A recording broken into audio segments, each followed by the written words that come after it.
ఇప్పుడు మన తెలంగాణలోని భువనగిరిలో ఉన్న స్వర్ణగిరి శ్రీ వెంకటేశ్వర స్వామి వారిని దర్శించుకోవడానికి వెళుతున్నాం. ఇక్కడికి నేను గాయత్రి ముందే వచ్చాం, కానీ అమ్మకి పెద్దమ్మకి ఇదే ఫస్ట్ టైం. ఈ దేవస్థానం హైదరాబాద్ నుంచి 100 కిలోమీటర్లు, అలాగే యాదగిరిగుట్టకి 21 కిలోమీటర్ల దూరంలో ఉంది. ఇది మన కేసీఆర్ గారి హయాంలో నిర్మించబడింది.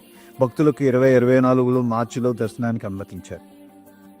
లోపలికి ఫోన్స్ అలౌ లేనందు వలన వీడియో బయట మాత్రమే రికార్డ్ చేసి ఇక్కడ స్వామివారు దేదీప్యమానంగా దర్శనమిస్తారు.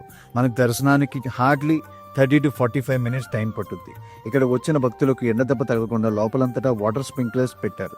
దర్శనం అవ్వగానే ప్రసాదం తినేసి పక్కనే ఉన్న హనుమంతుని చూసి ఆ పక్కనే కొలంలో సేద తీరుతున్న విష్ణుమూర్తిని దర్శించుకొని ఇక రిటర్న్ బయలుదేరాము.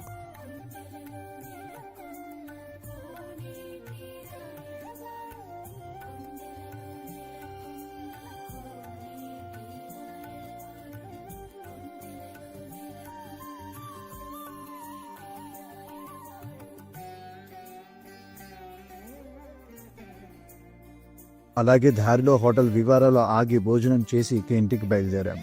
లాంగ్ వీడియో కావాలంటే కామెంట్ సెక్షన్లో మెన్షన్ చేయండి.